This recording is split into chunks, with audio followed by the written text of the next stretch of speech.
Good afternoon, everyone. My name is Denise Randolph, and I am the Chief of Staff for the Department of the Navy's Office of Small Business Programs, led by our distinguished director, Mr. Jimmy Smith, and his deputy, Ms. Arvise Washington.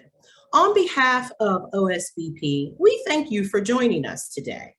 We started these webinars as a way to continue our outreach during the COVID-19 pandemic, but we received such rave reviews that we've decided to keep them going. The Department of Navy recognizes that small business are the catalyst of innovation, and we use this platform as a way to attract new business partners. To that end, we've committed to hosting at least 3 of these webinars per month. I'd like to direct you to our website, which is at www.secnav.navy.mil/smallbusiness. Don't worry, you don't have to try to remember all of that. We'll put that over in the chat so that you'll be able to click on all of those and save them for your convenience. There is a wealth of information on that website, including our operations plan, how to locate your small business professional if you don't know who that is, how to find business on how to do business with the Department of the Navy, including each command's long-range acquisition plan.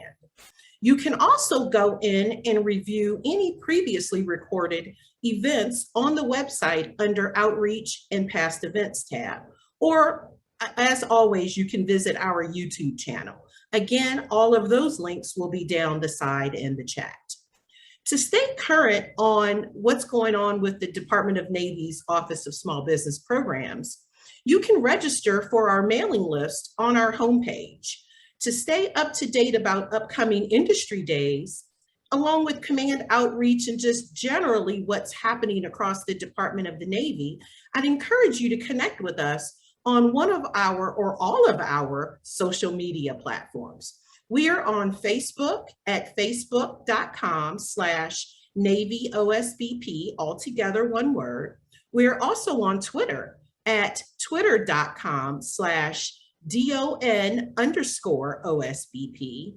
And then lastly, we can also be reached via LinkedIn, you searching for the Department of Navy DON OSBP. Our next upcoming webinar is actually tomorrow.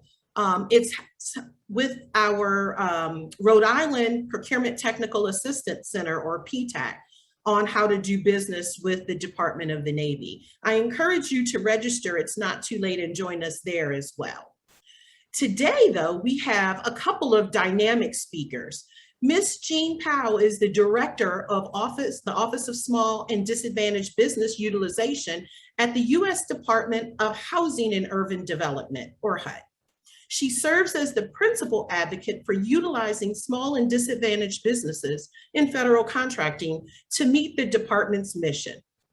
OSDBU works in close collaboration with HUD offices to provide maximum practical opportunities for small business. I encourage you to seize the opportunity to ask questions during Ms. Powell's presentation using the question and answer feature on the platform. You should be able to find that there on your screen. Ms. Powell, thank you very much for joining us, and I'm happy to have you. Over to you, ma'am. Thank you very much, Department of Navy, for this invitation. And thank you, Ms. Randolph and Ms. White, for your support. It's a true honor to be here and to speak to you about HUD opportunities. I'm Jean Powell, the Director of the Office of Small and Disadvantaged Business Utilization at the U.S. Department of Housing and Urban Development. And I'm joined today with my colleague, Ms. Mishoma Hayes. She is the Senior Small Business Utilization Specialist, and we will be tag teaming this presentation. The mission of OSDBU is to provide maximum practical opportunities for small businesses in HUD acquisition. And this mission is more important now than ever as agencies support economic recovery and advance equity, diversity, and inclusion. Slide, please.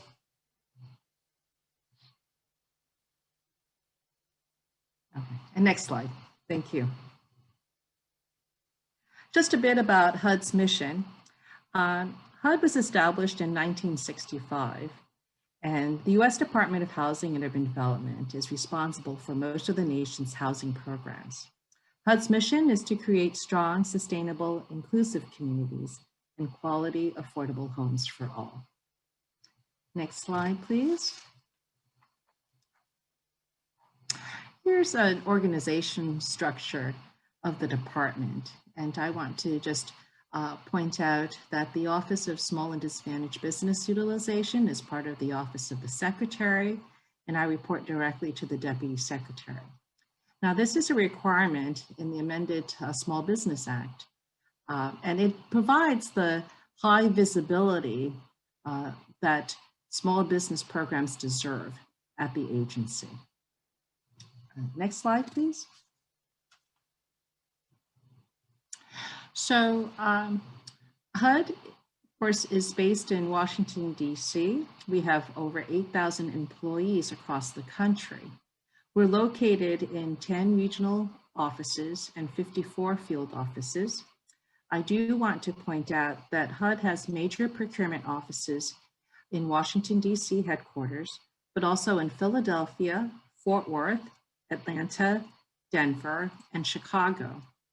And I do encourage you to reach out to the various procurement offices, and their information, contact information, is located on HUD's webpage for the Office of the Chief Procurement Officer, as well as on the OSDBU website.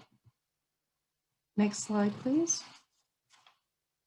Just a little bit about HUD's budget. For fiscal year 2021, Congress approved just over $60 billion for HUD, and this is a slight increase from our fiscal year 2020 budget. And most of HUD's budget goes through intermediaries, such as state and local governments, and funds rental assistance, mortgage and loan insurance programs, community and economic development grants, public housing operating subsidies, and housing programs for the homeless, Native Americans, and senior and disabled populations. HUD's contract portfolio on average is around $1 billion to $2 billion. So for fiscal year 2021, HUD's contract portfolio is estimated at over $1.9 billion. Next slide, please.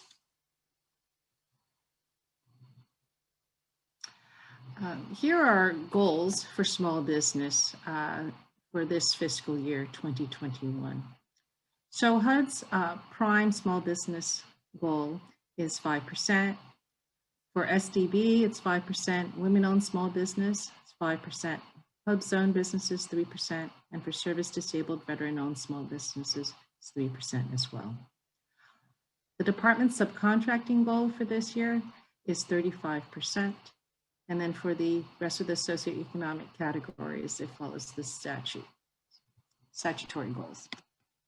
Okay. Next slide, please. So what does HUD buy? Well, HUD buys a variety of services and supplies, and you'll see one of our top NAICS codes is in the Sector 52, and that's investment banking and securities dealing. And these requirements are predominantly in our government National Mortgage Association. Our second largest is our housing related services, such as appraisals, inspections, property management, and marketing. And a third most popular NAICS code is IT, supplies and services. We also do a lot of contracting in data analytics. We do support national program evaluations and studies. We also have need for general consulting services and also loan origination, underwriting, auditing, and financial services. Next slide, please. And here's just a graphical depiction of the breakdown in terms of our top 10 NAICS codes for fiscal year 2020. And as you can see, our largest share of the pie here is in investment banking securities. And that is, again, for supporting Ginnie Mae's requirements. And then next up is our IT support, and then in terms of housing related programs and services. Next slide, please. So here's just a summary of OSDBU's responsibilities, and we're responsible to ensure that small businesses are treated fairly and are provided a maximum opportunity to compete in HUD's contract dollars. The OSDBU does not have procurement authority, but we, of course, are in the business of advocating. We prepared the forecast of contracting opportunities, and we just posted version 6. We do our best to timely update the forecast and strive for monthly updates to keep the business community current on opportunities at HUD. Of course, we respond to inquiries from the small business community. We do receive quite a bit of email as well as phone calls. Whenever there's legislation that impacts small businesses, we're asked to review and comment. We conduct outreach to the small business community. And of course, prior to COVID, we held 4 in-person large-scale outreach events at HUD headquarters. And now we have gone remote, and I'll speak more about our vendor outreach programming. We work with our program areas to participate in our vendor outreach events, and we do host virtual matchmaking sessions. You'll hear more from Mishoma, and we have another small business specialist on staff, and they do a yeoman's job in terms of reviewing thousands of requests for contract services from our program areas every year. And they ensure that these requests for contract services do have maximum consideration for small business participation. And of course, OSDBU does review subcontracting plans for maximum small business opportunities, and Ms. Hayes is our expert on subcontracting plans. And finally, our office establishes policy and develops and manages HUD small business programs. Next slide. Okay. Since 2018, HUD Secretary has issued a small business policy statement, and that's issued to all principal staff. And we do post this policy on our website. And it's a great communication and leadership tool to advise the leadership and the staff of HUD what our annual small business goal commitments are and what the roles and responsibilities of each of the offices are. In terms of the socioeconomic programs, they all have parity. And I put an asterisk next to the HubStone Small Business Program, and that's just to say that the Chief Procurement Officer at HUD has annually issued a memo to his staff. And it basically sets a preference when it comes to IT buys to consider HubStone small business concerns first. And through this policy priority, the department has done very well in meeting its HubZone goal. And so the department has met and exceeded the 3% HubZone goal in the last 3 years consecutively. Next slide, please. And here's where I'm going to hand the presentation off to Ms. Mishoma Hayes, and she'll share with you what kinds of GSA schedules and GWACs that HUD frequently uses. Mishoma, over to you.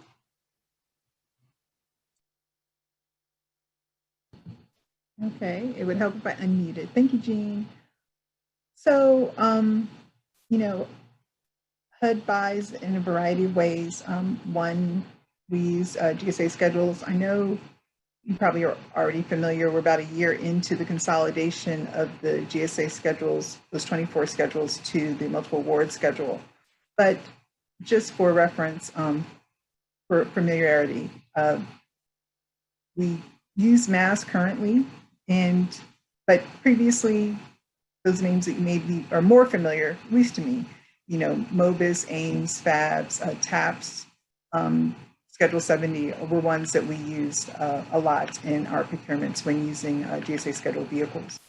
We also use a lot of the GWACs, and here we list some of the ones that we've used frequently. Now we list STARS 3, which I know has just recently been available, but prior to that we used STARS and STARS 2. So we believe we will continue to use the STARS vehicles as we have in the past. So these are the ones that we have used to fulfill a lot of our IT needs. And just HUD, just like every other agency, you know, we tend to use a lot of those best-in-class vehicles to meet the objectives of the category management. So just be aware that for those acquisitions that we can procure using a best-in-class vehicle, we tend to use those first and then look at other options. Next slide, please. And so we do a lot of market research. In ways that we do it are, you know, the RFIs, sources sought notices, pre-solicitation notifications. We use SAM to, you know, post those notices. And what in our office we use a lot is the dynamic small business database. So if you are a small business and, you know, you're registered in SAM and the entity registration, you know, please make sure that your information is flowing down to the DSVS and that information is current, and you're providing those additional information options. You know, SAM is a great tool. It's required. And just to get an idea and a feel for the numbers of businesses, we can use it. But the dynamic small business database, which of course, when we're doing market research, we are usually looking for small businesses to fill requirements. That tool, if you're not familiar, for us is a wonderful source because it provides the ability to filter information, to search on key terms, to limit the searches to, you know, various socioeconomic categories, to geographic regions. But it also provides you as a business an opportunity to post information about your business. And for example, I think it's like performance history. So things that you can post. I know HUD does not have classified requirements. I know that's not the case with other agencies, and you may be limited in the type of information that you can share in a public forum. But for those things that you can, you know, post that information, even if it is as a subcontractor, because it gives the program office, when we provide them the information, an idea of maybe some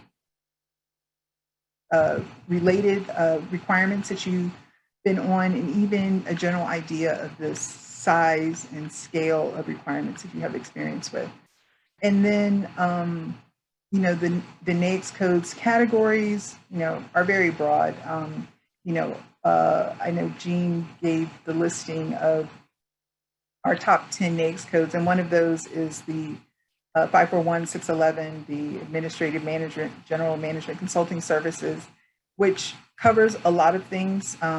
But if you are using your dynamic small business or your SBA profile in DSVS, it gives you the ability to give more information. So like if you were, if you have specific certifications, I don't know, ISO, CMMI, or, you know, something that is unique or really distinguishes your company from others, you know, make sure you include that information, because it's helpful to us when we're doing market research, because number one, we're not going to be the subject matter experts if we are assisting in market research for our program offices, but for someone who that is the space that they really work in, it's going to give them a better understanding of what the type of work and the experience that your business has. And lastly, the HUD forecast of contracting opportunities, which I personally believe is one of the best tools that we have to really market to you all to give you an idea of the opportunities that we're looking at, so that we can give you the best information that we have. Now, next slide, please.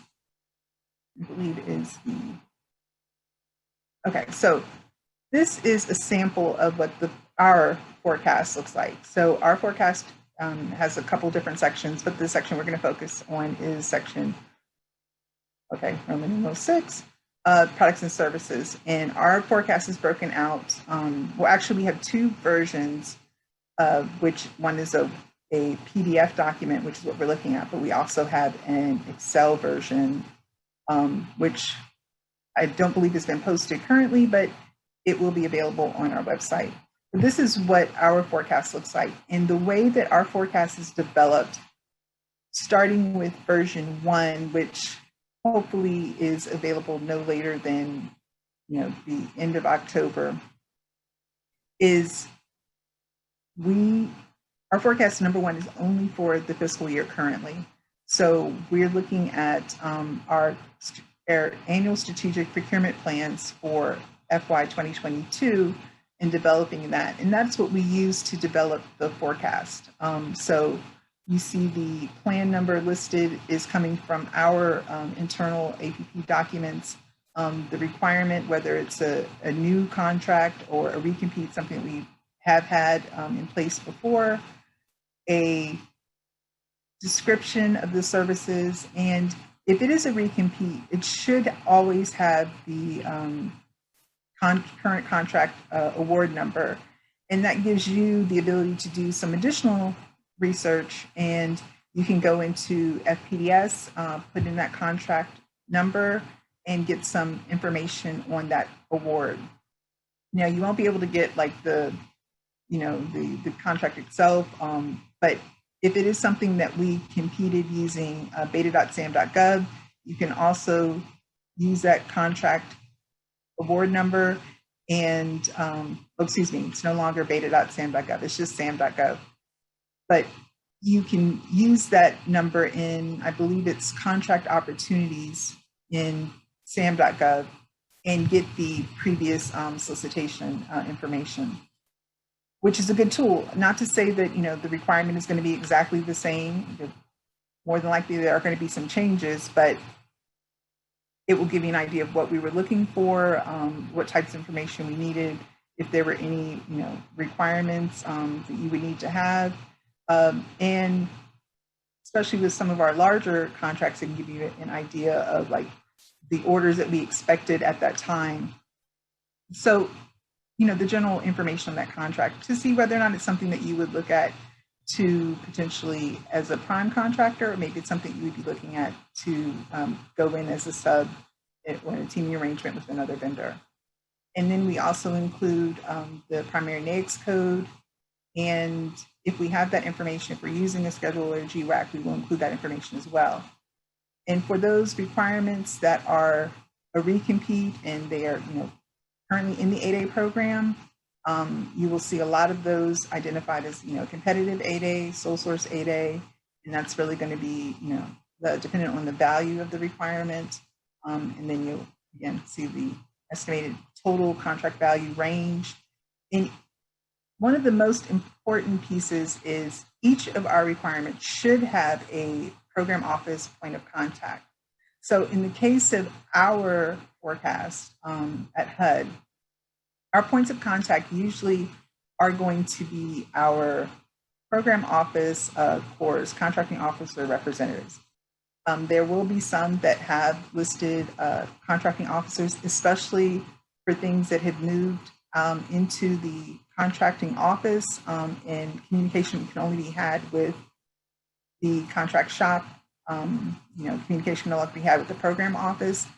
We do have some listed for contracting officers in those cases, but most of these are going to be our cores. And our cores are responsible for, facilitating the market research process. Market research is not the responsibility of any one individual, any one program office. It is really a collaborative effort between, program office, the contracting office, and also the OSDBU office. So there are a lot of there are a lot of parties that are involved in that market research, but the cores are usually a point of contact, focal point in that process to shepherd that process along. And then one of the updates for our forecast, I believe it was changed last year, is the anticipated month of the requirements solicitation release and when we're anticipating to award those requirements. And then lastly, the contract length, if it's a base and, however many options we're anticipating. So the initial forecast version 1 is developed primarily from our annual strategic plan. So each individual APP that is going to result in a new contract or a new task order award should be listed in the forecast. And then throughout the year, we will request updates from the program offices and any changes and modifications so that we can keep it as current as possible. And our goal is to have the forecast updated at least on a monthly basis. So sometimes it's more frequently, especially if there's some big changes. Sometimes we'll have a version 6A or point something 1 or something so that we can get those changes out quickly. But this is one of the best documents that I think we have. And we're looking at ways to even leverage it better and even hopefully to be able to incorporate even a longer time span, because it's kind of hard when the forecast is released for that fiscal year, and our forecast unfortunately is currently only for the current fiscal year that we're in. Next slide, please. Okay, so what we do say, and it's probably something you've heard, from many different agencies or individuals that you engaged with, but do your homework. Know HUD, know HUD's mission and priorities. Research the budget. We have some links there, and the program offices that you think you're interested in. And then again, research the forecast. Look at SAM for contract opportunities. And again, it would be not only for our current opportunities, but you can also look at things that are coming back out for recompete. And then if you're interested in simplified acquisitions, even though I believe our forecast does include requirements of $25,000 and above, but if you're looking at simplified acquisitions, the Office of the Chief Procurement Officer does have a portion of their website where they do post small purchases. I'll be honest though, I don't see a lot of activity in that area, but they do have an area that is reserved for that. And we do ask that you email rather than phone. It's probably more important now, being in a virtual environment. People are not, sitting at a desk at home, even though I know our office, all of us have our desk phones forwarded to, other phones that we can access, and it's also a way to have a documentation, a trail demonstrating that, you have tried to get in contact with people. If you have any problems with, people being responsive, you can always reach out to our office and we can do what we can to assist you. And then again, help us find you. Make sure you're registered in SAM. Even though it is not required to be registered in SAM, it is definitely, unless prior to award, but it is definitely helpful when we're doing market research. But if you are a small business, please make sure you are also using that SBA profile information in the dynamic small business search.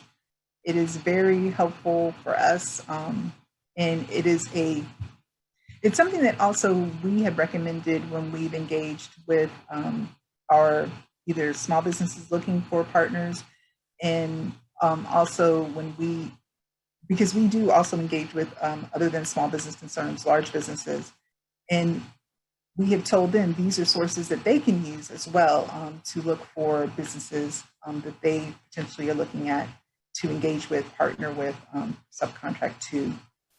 So it's not limited to HUD, and our office is very small, so we don't have like a separate registration database that we can really access to do good market research. So we use the tools that are available to everyone. So I think this is a really good one for those who've been in this space for a long time. You know, it's the old ProNet system, but, you know, I think it's still a great, useful tool that you can use to leverage, you know, your information so that we can find you out there. And again, be familiar with access and regulations. Obviously, the FAR, if you're really looking at HUD, you know, the HUD-R, that's where it's located. And, you know, learn the lingo. Every agency, every department has a different language. So if you're engaging with our staff, you want to make sure that you're familiar with the terms and acronyms that we use so to make sure we're speaking the same language. And lastly, be aware of time and schedules. OSDBU is not the end user. So if you have like a technical marketing presentation, we're probably not going to be the right audience for that. We can definitely direct you to who could be a better audience for that.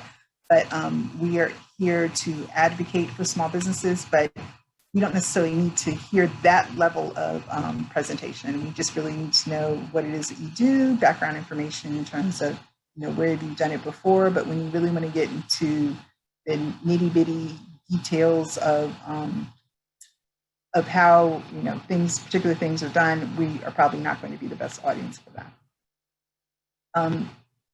Next slide, please. Okay. And with that, I'm going to turn it back over to Jean. Thanks very much, Mashama. So HUD OSDBU, we pride ourselves in having a robust vendor outreach program. And what I mean by that is we're in our fourth annual cycle, and we just finished, let's see, our fourth annual HUD IT Industry Day, which we held back in December 2020. March, since it's Women's History Month, we align our women-owned small business outreach event that month. And the Hub Zone outreach event, which actually we just convened our sixth annual Hub Zone event in May. And coming up next week, in fact, is our fourth annual Service Disabled Veteran-Owned Small Business Outreach event. And if you haven't registered yet, please do. The registration information is our OSDBU website. We have already over 520 participants registered. And these are in webinar format, and we do record these programs.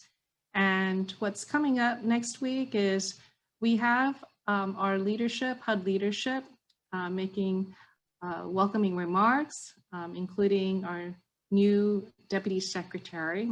She's been in place for just over a month, and we're very pleased to have her participate in our program.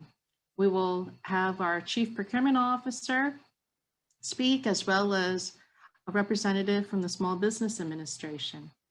And then we have a panel discussion prepared where we have the Veteran Institute for Procurement as moderator, and we have 3 small business service disabled veteran business owners that will be sharing their success stories and their challenges and how they overcame the challenges in navigating the federal procurement process and obtaining HUD opportunities. So we're very excited to be hosting that event.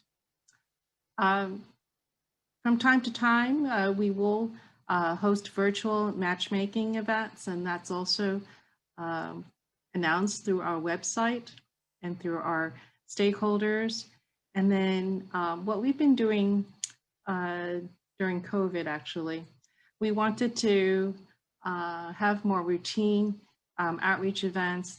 So we have a series called Live Chat with HUD's OSDBU, and they're more like fireside chats where we would have a 90-minute session, basically with either a particular HUD program area, or recently we hosted an interview with a large prime to get their advice and experience in terms of what they look for when they enter into subcontracting or teaming arrangements. All of those events have been recorded, and you can access them on our website. So again, I hope you can join us next week on July 29th. And this concludes our formal presentation on how to do business with the Department of Housing and Urban Development. So with that, this is our contact information, and I'll turn it over to Ms. Randolph. Thank you very much, Ms. Powell. That was outstanding information. We did get a number of questions that came in that I will defer to you or whoever is going to answer them. Some great questions. The first one was, does HUD offer any sole source opportunities for small businesses? A very good question. I will ask Ms. Shomit to provide a couple of examples.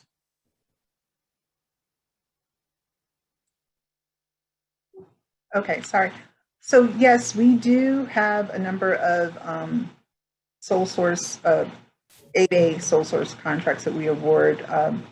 And for us, it's going to be requirements that we're offering into the 8A program, things that we're recompeting that are below that competitive threshold, which is currently $4.5 million. We have not had many sole sources in any of the other socioeconomic programs, women-owned, HUB zone, or service-disabled veteran, but we do routinely have 8A sole source requirements.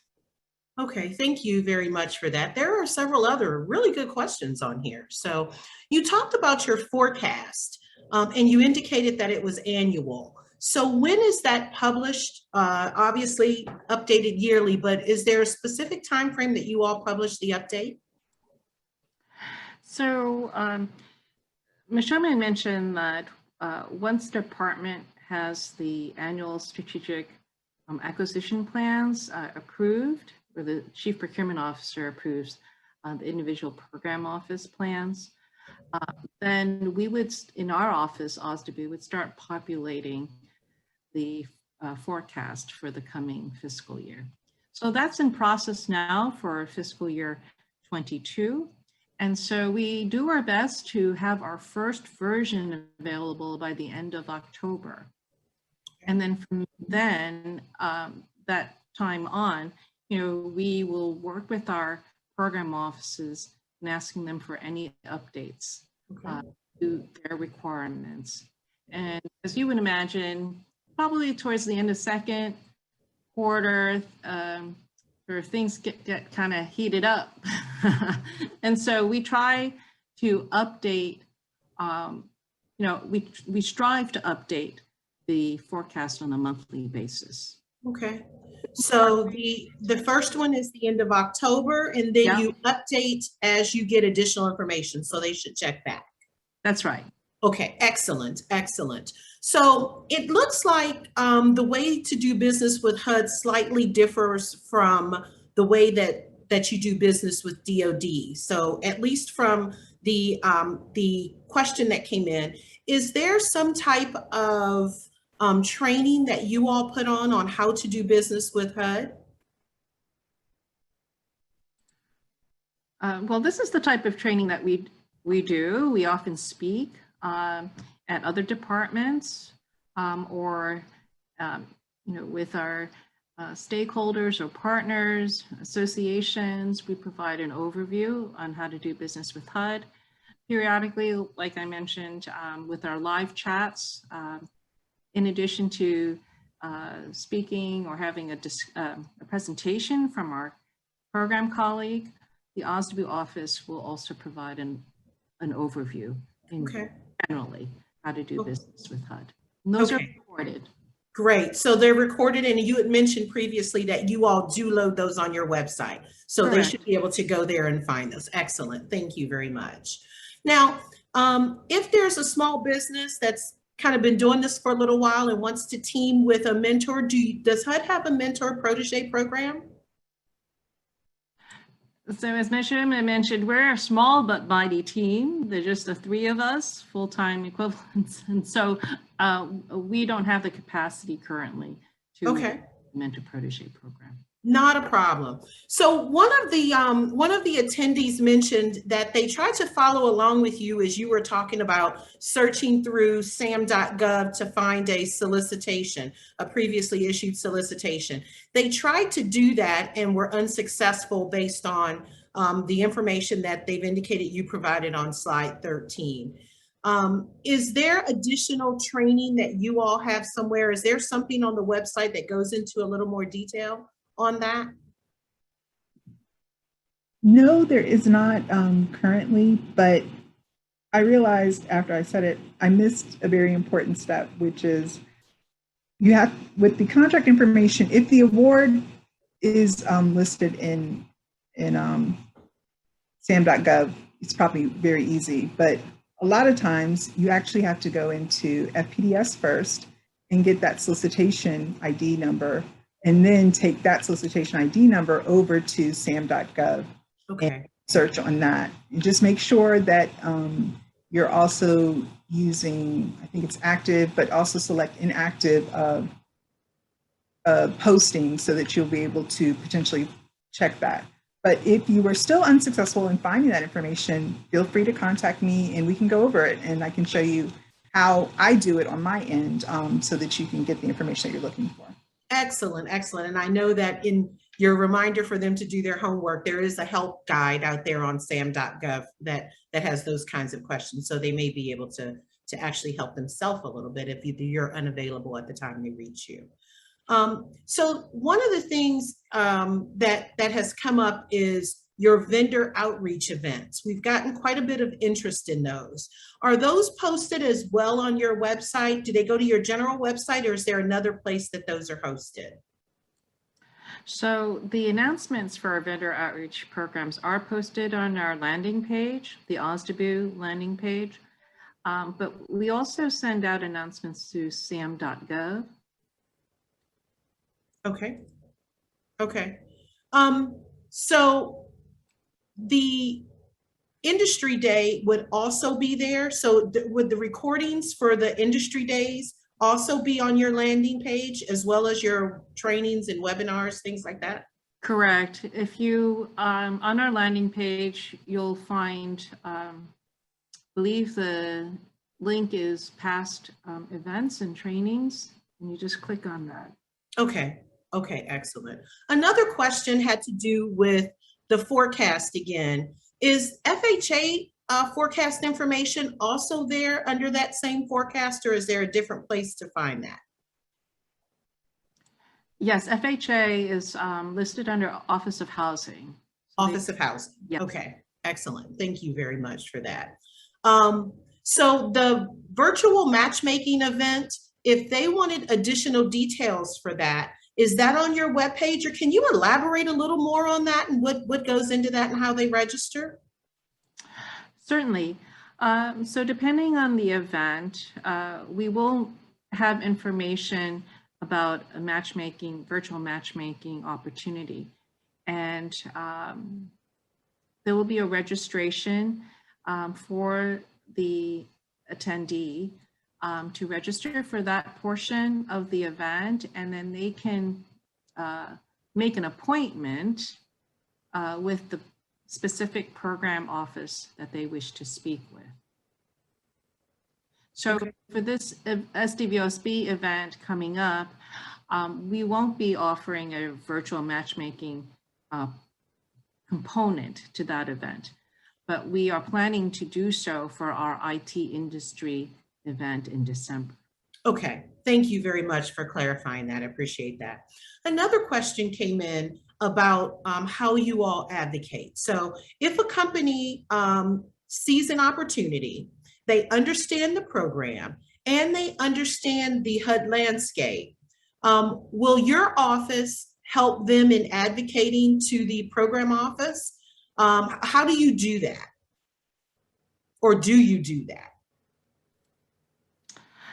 So why don't I just start it, and Mishama, you can fill in the blank. So our mantra is, our office advocates for small business programs rather than an individual firm. But that doesn't mean we don't make an introduction if there was a request for an introduction. Now, if the firm sees an opportunity on the forecast that they deem that they have the capability to do so, we highly recommend that they contact the POC or the core that's listed. We also encourage vendors to respond to sources sought notices and requests for information and tailor their responses accordingly rather than generically. And also, when we do have the vendor outreach events with the virtual matchmaking, please do, sign up and meet with the appropriate program office. So, Okay. Shama, did you have anything to add? No, you covered it all, Jean. Excellent responses. There aren't any additional questions in the chat. I'm not actually surprised by that. That homework slide you guys put together is phenomenal. I'd probably print that and hang it in a couple of different places because it has a lot of great information there. So I'll open it up one last time to any questions. But wow, what an informative presentation. I'm actually familiar with HUD, and I actually learned some through your presentation. So thank you very much for that. I will kind of turn the floor back over to you guys before I say the last few words. Did you all have any saved rounds for the participants? Any nuggets you'd like to share? Well, I just want to thank everyone for the opportunity to present the information about the U.S. Department of Housing and Urban Development. We certainly need, everyone's participation to help support HUD's mission, and of course, to help us meet our small business goal commitments. So, feel free to reach out to myself, to Shoma Hayes. And we can furnish, any answers to your questions or any additional information that you may have. Excellent. Ms. Hayes? I mean, what else is there to say when you follow Jean? She covers it all, but. Okay, wonderful. We did get a question regarding where we could find these slides. We will be posting these slides on our website, so you will be able to get the slides as well as the presentation there. So thank you all very much for attending today. This has been just a wealth of information. For those of you who don't know, the Navy is hosting its annual Sea Air Space Expo on the 3rd of August at the Gaylord National Hotel. We will have quite a few speakers talking during that time. All of our different buying commands will be represented, as well as our illustrious director, Mr. Smith. There are Project Spectrum will be there for those of you who have questions regarding CMMC. They're going to be doing a presentation. And Mr. Bob Smith, the director of the Small Business Innovative Research Program, will also be there putting on a presentation for you. There will be a number of PTACs there. There's just a whole lot. Seaport, how to get a facility clearance, getting DCAA approved accounting systems. We've just got quite a few dynamic speakers that are going to be providing you all a wealth of information. So if you don't have anything to do on the 3rd of August, go to Sea Air Space. You can Google that and register for to attend that. And without any further ado, if there aren't any other questions, I'll pause here for a moment.